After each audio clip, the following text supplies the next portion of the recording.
Goddag. Goddag. Her er det Nick No Point Return. Og MC Glatnakke. Vi fortæller lidt om verbernes tier og former. Det er den vi har stående der. Verbum, det er ligesom centrum af en sætning. Det er ligesom det, der beskriver, hvad sker der ikke, hvad foregår, hvem går noget ud over. Man kan ligesom dele de her verber ind i to. Dem der her, de fuldverberne, og de kan stå som det eneste verbum i en sætning, eller hjælpe verbummer, som er knyttet til et fuldverbum, som for eksempel nogen jeg ikke kan. Ydermere kan fuldverberne opdeles sådan i to grupper, de regelmæssige og de uregelmæssige, og de regelmæssige er nok hovedsageligt dem vi vil beskæftige os med her. Former. Udover verbet har den her grundform, som vi kan se et ret fint eksempel her, det her walk. Så har den også tre andre former. Vi har den S-formen, som bruges i tredje person ental af to be, blandt andet. Og så har vi id-formen, som ofte er en datid eller en kort tillægsform. Vi har valgt at kalde den vi har simpelthen kaldt den et-formen. Og så har vi ing-formen. Ja, det har vi. Og det, som I kan se, de står alle tre skrevet så fint op. 4. Ja, de står der, de 4 der. Og vi skal nok vende lidt tilbage til dem senere. Det kommer de er også beskrevet lige hernede, kan jeg se. S-formen, den bruges i 3 person ental i nutid. She walks every day. For eksempel. Altså, walks med S, walk med S. Ja. Så har vi et-formen. Et-formen, som jeg sagde, bruges den i imperfektum, altså datid. Og i passive bøjninger af verben.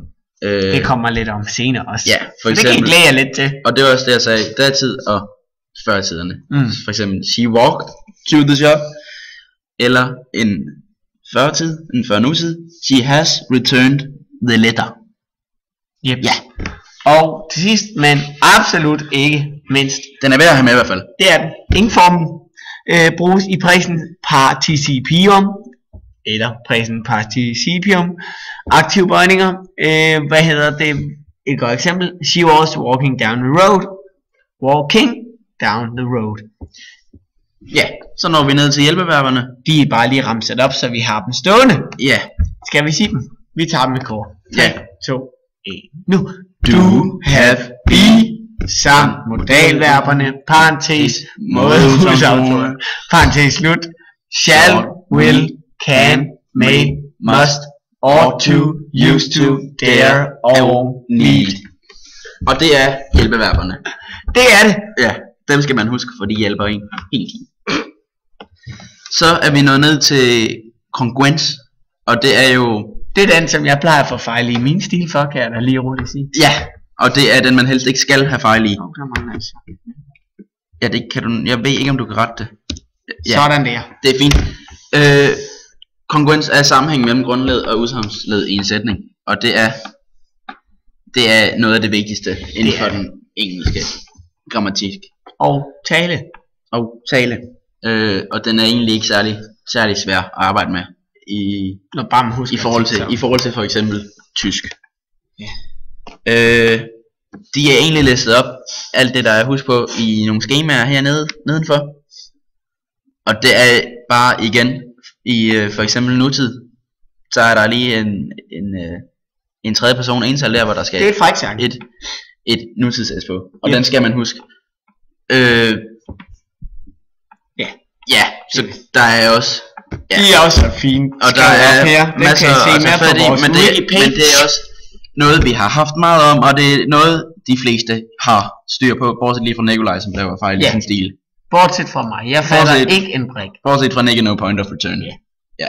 Lige præcis. Så kommer vi til de her sådan før tider.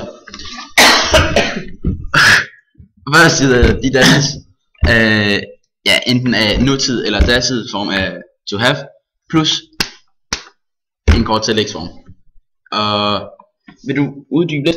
Nej, det vil du. Det vil jeg. Okay. Jeg tager den senere. Ja. Men det er jo bare for eksempel i før nutid der er det have, eller hvis det er tredje person ental, has plus kort tillægsform. Og i før datid der er det had hele vejen ned plus kort tillægsform. Et kort tillægsform, det er som regel, det slutter som regel på ed, som nævnt tidligere. Men i uregelmæssige verber, så kan det slutte på noget andet. Og derfor er det vigtigt, hvis du er i tvivl, lige at slå ordet op i ordbogen og finde ud af, om det er uregelmæssigt. Og i ordbogen vil der så også stå, hvad bøjningen i kort tillægsform er. Der er nogle eksempler på nogle regelmæssige her, før nutid, før datid. Og nogle uregelmæssige her, før nutid, før datid. Det kan snilt anbefales lige at slå dem op. Ja, hvis altid slå dem op, medmindre du er 100% sikker. Så kommer vi ned til de her passive nogle her. Og de antager en form af to be plus kort tillægsform. Hvis man vælger at have en sætning, som den står her, der er lige en aktiv konstruktion, the man eats the apple, så er det jo man, ikke synge, så er det jo man, der ligesom er subjektet, det grammatiske subjekt. Det er ham, der spiser det her æble.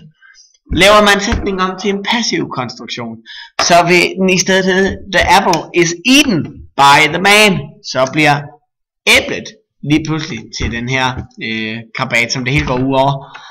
Og der er nogle eksempler her i de forskellige tider også, med udgangspunkt i det her fine eksempel. Jeg kan se Eva vil have, at vi snart skal være færdige. Hun står og kigger og smiler. Det ser hyggeligt ud. Nå, hun må lige vente. Ja, vi er også ved at runde af nu. Ja, det er vi absolut. Det kan jeg godt op på de sidste der. Men du må lige vente lidt. For jeg skal lige læse op. Hvis vi for eksempel lige tager datid, nu havde vi den anden før i nutid. The man ate the apple. Og i datid, undskyld nej, det var aktiv i passiv. The apple was eaten by the man. Og det er egentlig bare at kigge på det, og så lige lave lidt om, så det bliver ganske simpelt.